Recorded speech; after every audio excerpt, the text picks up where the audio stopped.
Hello, welcome back to my channel. চলে এসেছি আজকে একটা কিডস লাভার রেসিপি নিয়ে। তো তার জন্য চলো দেখে নিই কী কী লাগছে। তো আজকে বানিয়ে ফেলেছি চিজ কর্ন পিৎজা। তো চলো দেখে নিই তার জন্য কী লাগছে। তো এখানে বয়েল কর্ন নিয়ে নিয়েছি 1 কাপের মতন। তার মধ্যে টেস্ট অনুযায়ী অ্যাকর্ডিং তোমরা চিলি ফ্লেক্স অ্যাড করতে পারো, সামান্য একটু অরিগানো, মেয়োনিজ অ্যাড করেছি আর মজারেলা চিজ।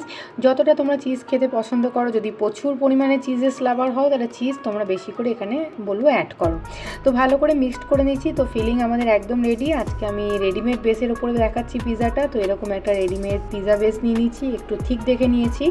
তার উপরে দিয়ে দিচ্ছি পিৎজা সস বা পিৎজা টপিং বা রেড চিলি, যেটা ইচ্ছা তোমাদের পারলে দিতে পারো, তোমাদের চয়েস। তবে আমি প্রেফার করব পিৎজা টপিংটা ইউজ করতে বা পিৎজা সস দিয়ে ওপর থেকে ফিলিংটা ভালো করে সমস্ত দিকে স্প্রেড করে দিয়ে ভালো করে চেপে চেপে স্প্রেড করে দিয়ে ওপর থেকে আবারও খানিকটা mozzarella cheese, boiled corn, oregano, chilli flakes সমস্তটা স্প্রিঙ্কেল করে দিচ্ছি। যেহেতু চিজ কর্ন পিৎজা, ওই জন্য প্রচুর পরিমাণে চিজ আর কর্নে ওভারলোড একদম থাকবে, আমি এটাই প্রেফার করব। এরকমই বানিয়েও খেতে অসাধারণ হয়। ব্যাস আমাদের একদম রেডি হয়ে গেছে। এবার এটাকে বেক করার দিকে। তো আমি আজকে এটা কড়াই বেক করে দেখাচ্ছি। কড়াইটা আগের থেকে আমি 5 থেকে 10 মিনিট হাই ফ্লেমে প্রিহিট করে রেখেছিলাম। তারপরে একটা স্ট্যান্ডের ওপর রেখে এটাকে একদম লো টু মিডিয়াম ফ্লেমে 15 মিনিট বেক করে নিলেই একদম আমাদের রেডি। একদম ম্যাকডোনাল্ড, ডমিনোস, কেএফসি যাই বলো না কেন, একদম দোকানের মতো, রেস্টুরেন্টের মতন একদম চিজ কর্ন পিৎজা রেডি। এটা রেডিমেড বেস দিয়ে বানিয়েছি, এটা ঘরে বানানো বেস দিয়েও তৈরি করা যায়। সেই রেসিপি দেখতে চাইলে আমার চ্যানেলে অনেক পিৎজা রেসিপি আছে, তোমরা সেখান থেকে চেক করে নিতে পারো।